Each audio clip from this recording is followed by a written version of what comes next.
وعلى آله وصحبه أجمعين رب اشرح لي صدري ويسر لي أمري واحلل عقدة من لساني يفقهوا قولي وبعد. Insyaallah saya akan mengambil waktu dalam 1 jam 20 menit untuk kita bagi kepada dua slot pembicaraan.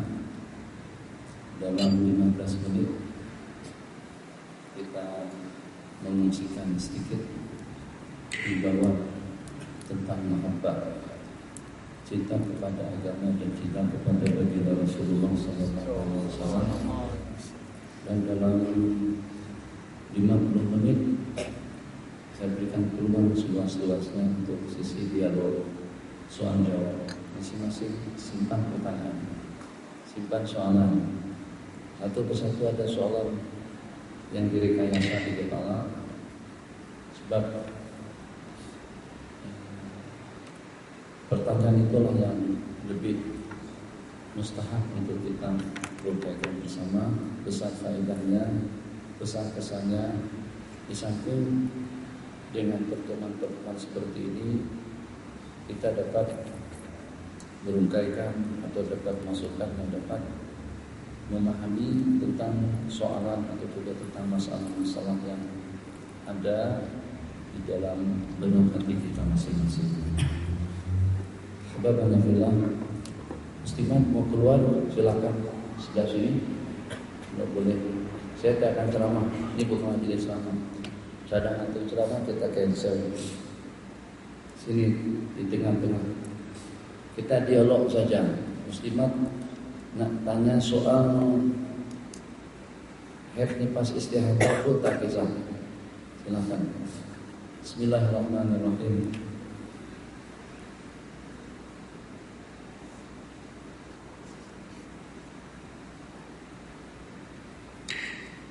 Keberhasilan dalam satu upaya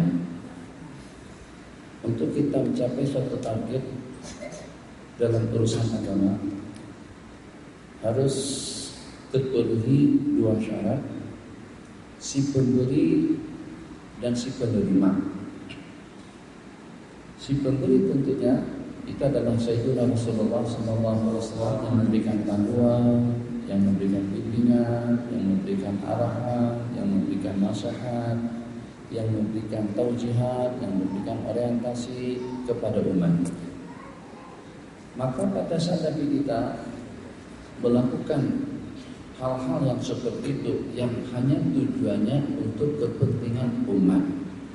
Kalau untuk kepentingan diri pribadi baginda Nabi kita yang pertama sebagai insan yang paling mulia, sama sekali tidak memerlukan kedudukan atau kedudukan jabatan atau juga kemuliaan. Justru kemuliaan daripada yang mulia dan kebaikan daripada segala yang baik, dan juga kedudukan daripada yang ada menempati dengan kedudukannya, itu di antara daripada imbasan kemuliaan daripada Sayyidina Rasulullah SAW. Kita bersalawat tidak bersalawat, kita beribadah tidak beribadah, tetap denganlah mendapatkan atau memiliki kedudukan yang tinggi di sisi Allah Jalla wa'ala.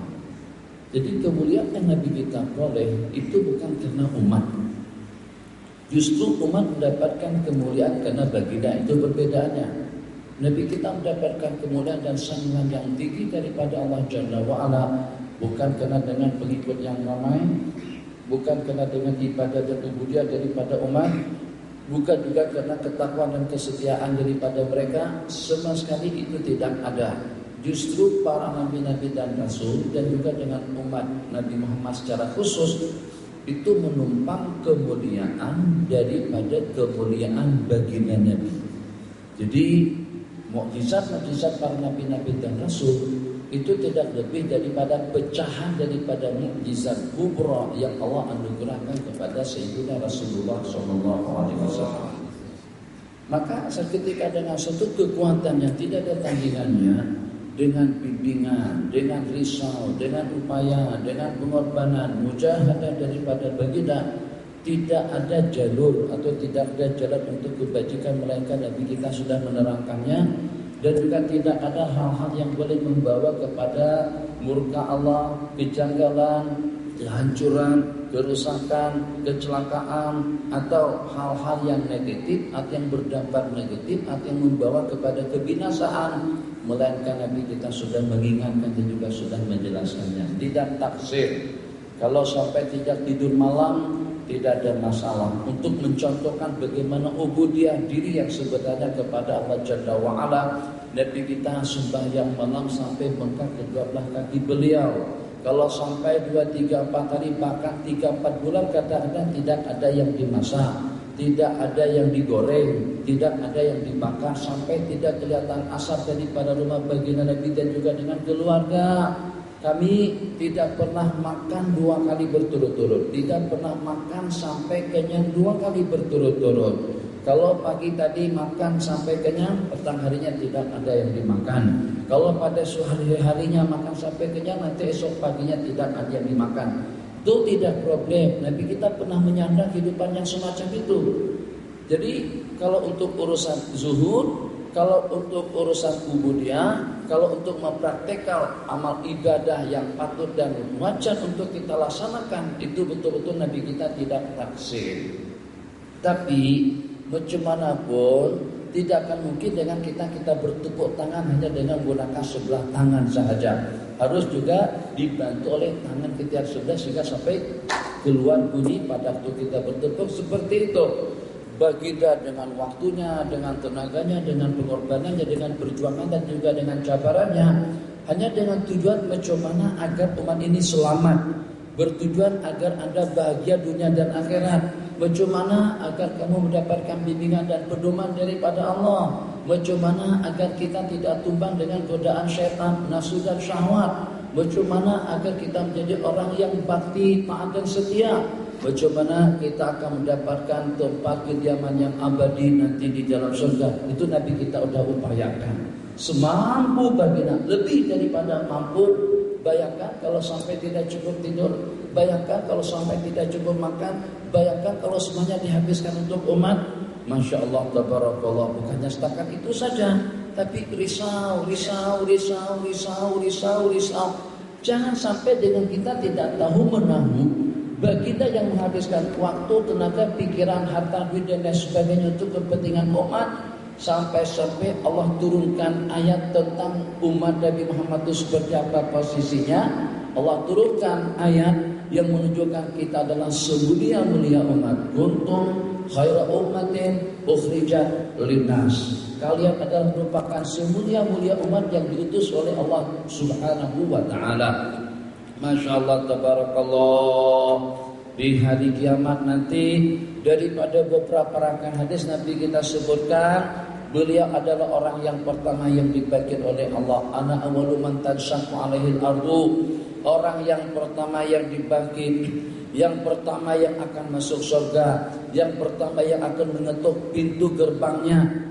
Jadi Nabi kita berkata, aku yang pertama yang mengetuk, awwalu man yuharrik hilakal jannah, pintu gerbang surga. Tapi ternyata Nabi kita enggan untuk masuk, yang walaupun dipersilakan oleh Allah Jalla wa'ala, melainkan kalau pada saat dengan umat beliau masuk bersama sekali dengan beliau ke dalam surga. Dalam sebuah riwayat, kita adalah merupakan kumpulan umat yang pertama yang akan memasuki surga Allah pada hari kiamat nanti, dikenakan karena dengan baginda pun merupakan Nabi yang pertama yang akan masuk ke dalam surga Allah Jalla wa'ala. Tapi ternyata Nabi kita tidak masuk, untuk memastikan terlebih dahulu nasib daripada umat, sehingga sampai terungkapkan kata-kata seperti ini.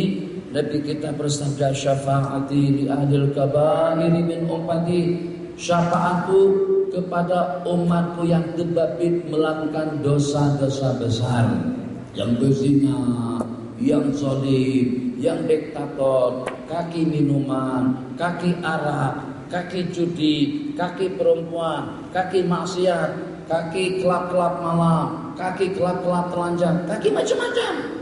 Sebab kalau kita pastikan di tepi-tepi pantai itu bukan semuanya non-muslim, ramai di kalangan orang Melayu. Kalau kita pergi ke tepi-tepi pantai di negara Arab atau di Timur Tengah misalnya, boleh dipastikan dalam 90% daripada warga tempatannya beragama Islam. Tapi pakaiannya seperti apa? Itu akan mendapatkan pertolongan nanti daripada baginda secara khusus. Bahkan seketika Nabi kita dibangkit, pertanyaan yang pertama, ucapan yang pertama yang Nabi kita ucapkan, ummati, umatku. Jadi yang saya maksud, daripada sebelah pihak itu ternyata sudah melakukan kewajiban lebih daripada yang sewajarnya, lebih daripada cukup, lebih daripada memadai. Tidak ada tandingannya, tidak taksir, dengan penuh semangat, pendambaan, waktu, tenaga, peluang dan kesempatan yang hanya semata-mata untuk kepentingan umat agar dengan umat ini selamat dunia dan akhirat. Maka untuk bagian yang kedua itu sekarang daripada pihak kita, bagaimana dengan tanggapan dan respon daripada umat dengan upaya luar biasa daripada baginda Nabi? Apakah kira-kira dengan kita memberikan tanggapan yang baik? Apakah kira-kira dengan kita memberikan respon yang positif? Apakah dengan kita terima semuanya itu dengan penuh keyakinan bahwasanya itu hanya semata-mata untuk kebahagiaanku? Atau ternyata setelah Allah berikan segala-galanya kepada manusia, yang pertama dengan kesehatannya, kemudian yang kedua dengan waktunya, dengan tenaganya, dengan duitnya, dengan hartanya, dengan kekayaannya, dengan fasiliti nikmat yang lengkap dan cukup. Apa yang tidak ada? Kalau seperti di zaman kita sekarang, Masya Allah, tabarakallah, masjidnya lawa, cantik, karpetnya pun juga tidak mereng atau juga tidak memihak ke sana dan kemari. Apakah karpetnya memihak kepada yang hijau? Tidak. Memihak kepada yang biru? Paling mejanya saja. Tapi biru dan hijau ini sejak daripada dahulu. Jadi kita tidak ada kesensitifan kita dengan kawan. Kemudian dengan tempat air wudhunya selesa, tempat paginya cukup, segala-galanya ada. Pemandangan daripada samping nampak seperti kita di kawasan hutan. Semuanya selesa dan bagus. Kalau tak datang juga untuk memenuhi pedoman dan bimbingan hukum yang itu pada hakikatnya adalah untuk kepentingan diri pribadi kita masing-masing, itu memang betul seperti yang Nabi kita katakan, semuanya sudah ada jaminan surga, semuanya akan masuk surga, semuanya telah mendapatkan peruntukan yang memadai daripada Allah Subhanahu wa taala, ilaman aba, kecuali dengan orang-orang yang enggan. Memang mereka yang takna. Tapi lama mana kita boleh bertahan? Sudah 50-an ke atas, sudah 60-an ke atas, sudah 50-an ke atas, sudah hampir 30-an atau sudah lebih. Sudah dalam 27-an atau sudah 30-an juga. Baru dalam 25-an, sudah dalam 40-an lebih. Ke usia kita nak pergi mana?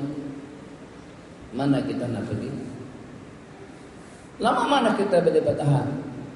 Saya duduk di Mesir selama 15 tahun sejak daripada tahun 83. Itu seakan-akan seperti mimpi saja, sekelip saja, sesaat saja, dah habis.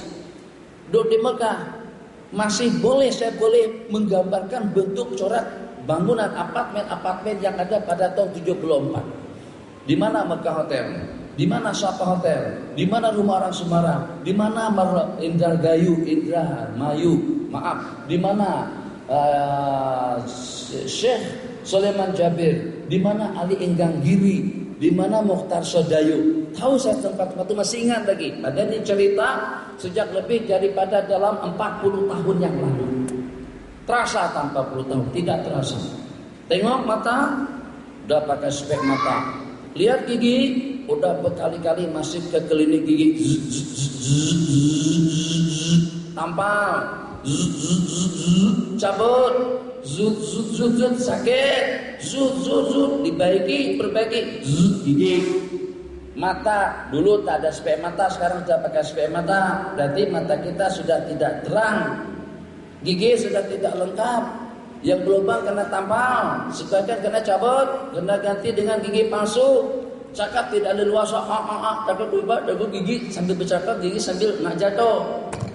Makan wajib atau makan beras pulut, merisaukan betul. Kadang-kadang bukan setakat beras bulutnya yang termasuk, giginya tekonya masuk ke dalam. Nah, ini gigi. Bagaimana dengan tenaga? Dulu boleh jalan kaki sampai sekian kilometer, sampai km, jogging. Sekarang tidak seperti itu. Semakin sehari semakin berkurang tenaga kita. Semakin sehari semakin berkurang peluang dan kesempatan kita. Kalau seandainya Allah tak bagikan kemudahan, kekayaan, keuangan, kehidupan, keselamatan, kalau manusia tidak ada otak atau juga tidak ada akal, mereka boleh terbabi. Mereka mungkin saja lupa daratan. Bolehlah tak kisah, tak hira, tak peduli, cuek saja, tak ambil berat. Tapi ada akal pemikiran yang Allah bagikan kepada manusia, sehingga kita boleh memilah, sehingga dengan kita boleh beraksi, sehingga dengan kita boleh memberikan respon, sehingga dengan kita boleh memahami dan mengamati hakikat yang sebenarnya. Ini anugerah nikmat akal yang luar biasa, yang dengan perantaran akal tadi itu kita mendapatkan berbagai kemudahan dalam hidup. Dengan akal pemikiran manusia yang cerdas, sehingga kita menikmati kemewahannya, transportasinya, tempat kediamannya, pakaiannya, kemudian dengan politiknya, kehidupannya, Masya Allah, Tabarakallah. Kita lihat kecantikan-kecantikan yang cantik daripada tempat ke tempat itu tidak sama. Kita lihat bangunan-bangunan mewah yang bagus daripada tempat ke tempat itu tidak sama. Semuanya cantik. Masing-masing kalau kita perhatikan yang di KL ada dalam berapa puluh apartemen, dalam berapa puluh bangunan mewah, semuanya mewah. Kita katakan yang ini lebih lawa, ini pun juga lebih lawa, ini pun juga lebih cantik, ini pun juga lebih indah. Jadi bagaimana? Kena beli dan kena bangun semuanya. Sebab kenapa? Sebab kalau kita bangun yang ini cantik, tapi ternyata ada lagi dengan kecantikan yang tidak ada dengan bangunan yang ini. Itu semuanya otak manusia yang berpikir. Macam juga kalau pergi ke Tanah Abang, Haji keliling Tanah Abang, pergi ke tempat jual telkong tak? Pergi. Oh, banyaknya model, banyaknya bentuk, banyaknya corak. Kalau seandainya untuk 5 waktu sembahyang saja, tiap waktu dengan satu jenis telkong, satu sembahyang, satu telkong, insya Allah mungkin dalam hitungan 1 bulan model tidak akan terputar 2 kali, tidak akan terpusing 2 kali. Dalam 30 hari sebulan kali 5, 150, ada 150 macam corak atau lebih tiap hari dengan satu model. Itu untuk satu mukana tudung. Telkong untuk telkong saja. Oh, Masya Allah, Tabarakallah. Kain, lihat Tanah Abang, kain saja. Bukannya sakit gajah duduk. Gajah duduk itu satu daripada sekian ratus jenama kain. Kita sini hanya guna 3 manggis, gajah duduk, gajah berdiri, gajah berbaring, itu saja. Padahal banyak gajah lari belum pernah dipakai, gajah makan belum pernah dipakai, gajah bersimbang belum pernah dipakai. Banyak belamba. Itu dalam berapa ratus kelan kain yang ada di Solo, semuanya memproduk itu dengan atlasnya, dengan atlasnya, dengan manggisnya, dengan kenahrinya, Mas 2011, Mas 2012, kemudian dengan BHS, tanah apa pada pokoknya insya Allah dalam 200-300 macam nama kain. Kalau seandainya saban hari ganti satu, itu dalam setahun boleh tidak akan terulang, terpakai 2 kali dalam pusingannya. Itu otak manusia yang membuat. Terus tidak memanfaatkan kemampuan power kemudian yang semacam itu untuk kepentingan masa depan yang abadi, untuk kepentingan masa depan akhirat. Ini begini, aku adalah idola, aku adalah contoh teladan yang baik. Laqad kana lakum fi Rasulillahi uswatun hasanah, contoh teladan yang bagus yang akan membahagiakan kamu, menyelamatkan kamu, menyenangkan kamu, menguntungkan kamu, kamu akan berjaya selama-lamanya. Makan minumku diperhatikan, pakaian solek dandananku diperhatikan, hidup pergaulanku diperhatikan, duduk berdiriku diperhatikan, muamalah dan pergaulanku diperhatikan, ekonomi dan politikku diperhatikan, gerak dan jariku diperhatikan. Kenapa? Sebab pada akulah role model, dengan akulah contoh tauladan yang baik dan yang ideal. Sebab kalau pada saat dengan kita hidup sebagaimana kehidupan baginda Nabi, mujahadah sebagaimana mujahadahnya Nabi, berpedoman sebagaimana hukum hakam Allah yang disampaikan oleh baginda Nabi, di sanalah letaknya kebahagiaan kita yang abadi. Tapi kalau kita ikut style kita masing-masing, ikut ijtihad kita masing-masing. Hari Jumat ikut ijtihad kita terserah nak pakai baju yang mana satu, bukan tidak boleh. Tapi kita nakkan yang lebih menguntungkan, kita nakkan yang lebih bagus. Paling tidak pun pada hari Jumat kita memakai pakaian yang Nabi kita sukai sebagai tanda mahabbah kita kepada Rasulullah SAW. Sebab pakaian kita dia macam manapun, kalau seperti yang panjang-panjang sedikit, kemudian ada ikatan di situ, itu kimono, tuh silsilah sanadnya bersambung kepada jempol. Kalau yang bajunya seperti yang punya muslimat, ada sekerat di sini, ini buka buat terbuka, itu silsilahnya kepada Siti Nurbaya, pakaian orang Melayu. Nah, seperti itu.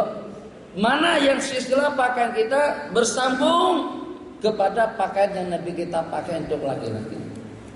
Pakailah paling dalam sekali seminggu sebagai luahan mahabbah dan kasih sayang kita kepada baginda Nabi. Masya Allah, tabarakallah. Satu model keluar dipakai oleh Rhoma Irama, Raja Dangdut Indonesia. Sudah terdapat ratusan ribu orang yang memakai fashion dan model pakaian yang semacam itu.